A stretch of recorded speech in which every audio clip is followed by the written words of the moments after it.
Grabe, wag na wag nyo gamitin tong product na to. Kasi tingnan nyo naman yung ginawa niya sa pagmumukha ko. As in, tingnan nyo.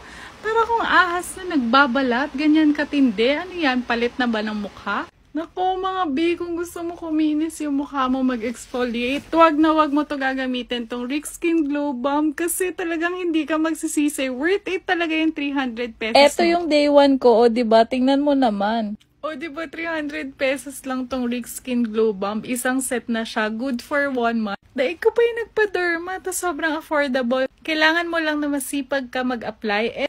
And as always, trust the process. Sobrang happy ko talaga sa result. Kasi tingnan nyo naman ang glowy ng face ko. Wala pa yung naka-apply. Oo, hindi pa siya tapos. Pero visible na yung changes. And wala akong breakout habang ginagamit yung set. Soap pa lang yan. Wala pa yung toner. Wala pa yung day cream. Highly recommended ko talaga tong Rick.